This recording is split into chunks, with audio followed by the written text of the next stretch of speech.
So, what are the drinks that you as a singer should stay away from to get the most out of your voice? Today, I'm going to share with you 5 drinks that are bad for singers. Welcome to Singgeek.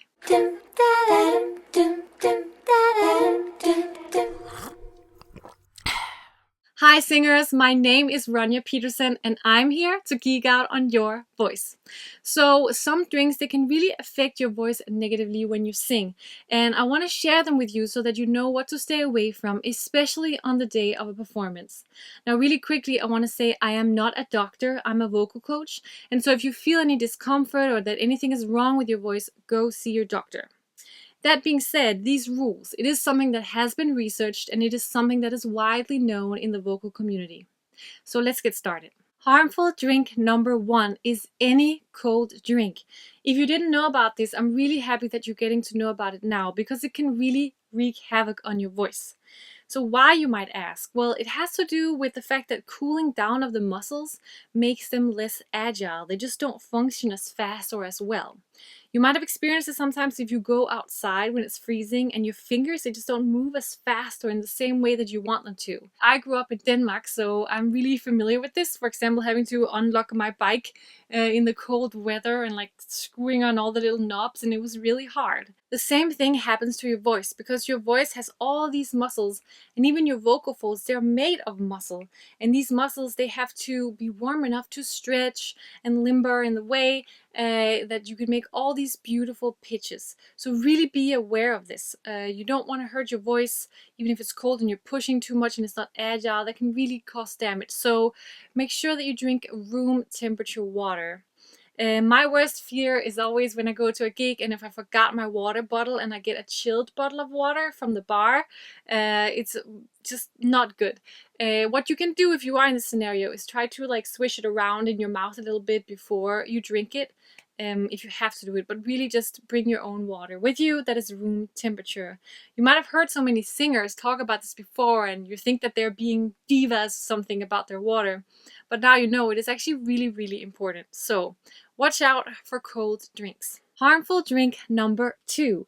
Acidic drinks such as soda, coffee, fruit juices that have like acidic citrus juices, sports drinks like Gatorade. What these acidic drinks they do is that they can cause what is known as acid reflux.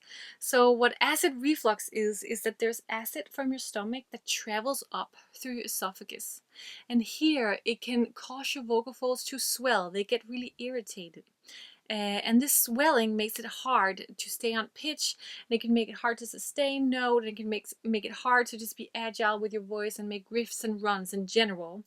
I always make this analogy that I'm saying, what if you were playing guitar with swollen fingers, right? You would be stumbling around and having a hard time hitting the right pitches, and it's the same. So if you're thinking about, well, what should I drink instead? Then try to drink room temperature water, right? At least just on the day of your performance, and then you can have a sweet drink afterwards if you want that. But just try and keep it to room temperature water just before your performance. Drink number 3, milk-based drinks. Not only can milk-based drinks also cause acid reflux, but a lot of singers, they describe that when they drink milk-based drinks, like hot chocolate or just normal chocolate milk or just milk, that it creates this coat and it really messes with your mucus production, and it makes you feel like you have so much phlegm on your voice. It can sound raspy or you can just feel uncomfortable. And then what happens with a lot of people is that they will start coughing to try and get rid of this phlegm. And coughing, it's like your vocal folds, they sort of collide a lot of times and it creates swelling. And then we're back to the same problem as we had with the acid reflux, is that it's hard to get the right pitches and it's hard to have an agile voice. Now, some people, they don't have this problem. So if it's not a problem that you're having, then don't worry about it. But if you do feel that if it affects your mucus production or how it feels in your throat just in general, then opt for some water before the show and then you can go have a milkshake after the show. Bad drink number 4 is caffeinated drinks. Now, you guys all know that I like to stay hydrated, right? Well, what caffeinated drinks, what they do is that they pull water out of your body. It's like coffee, it's tea, especially black tea or green tea. And it can also be cola, and a lot of sodas, they have caffeine in them. So what they do is that they dehydrate you. They pull water out of your cells. So even though it's liquid that you're taking in, it actually dehydrates you so that it pulls water out of your body. It just runs right through you, and that's why you have to pee so much when you drink coffee, because it dehydrates you. Now, I love coffee. I love good coffee. But on the day of a show, I'll drink herbal tea with a little bit of honey instead. That's my ritual. Bad drink number 5, it's last but not least, alcoholic beverages. Gosh, I'm feeling like I'm sitting here and I'm being such a party killer. You can't drink alcohol, you can't drink coffee, but like a coffee, alcohol, it also dehydrates you. It's really one of the bad ones. It dehydrates you. It also is cold, usually when you're having alcoholic beverages like beer or a drink, right? It's usually chilled. And last but not least, a lot of alcoholic beverages, they are carbonated. And what happens here is that with all the carbonation, it really makes you feel gassy, right? And there's just nothing worse than being on a stage and trying to belt out a note while trying not to burp. So just don't do it. You can have a drink after the show, right? Now, what happens sometimes, it can be a little bit hard in the vocal when you're a singer, is that especially if you play in an establishment that serves alcohol, is that they will offer you alcohol because you're one of the musicians. And also what I find sometimes is, especially if you're playing more in a dive bar setting, the crowd really loves if you cheers them, right? I've definitely been there. Usually what I will do is that I will bring the drink up on stage and I will maybe have a few sips and cheers with the crowd. It's really nice to build a connection, but I won't really have the whole drink until after the show.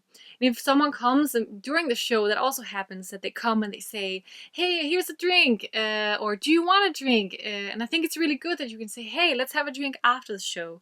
Especially if you are a musician that's just starting out. It's a good way to build a fan base, to go have a drink with them after the show.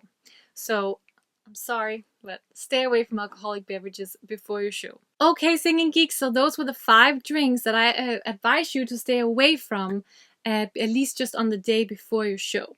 So try to avoid to have cold drinks, try to avoid to have acidic drinks, milk-based drinks, caffeinated drinks, and alcoholic beverages on the day before or of your show, the same day as your show. Now, all that's left to say is that I'm so happy that you guys come here and geek out with me. If you haven't done it already, you can subscribe right here so that we can hang out next time, where we continue to geek out on your voice to create the sound that you want. Dum, da, dum, dum, dum, da, dum, dum, dum.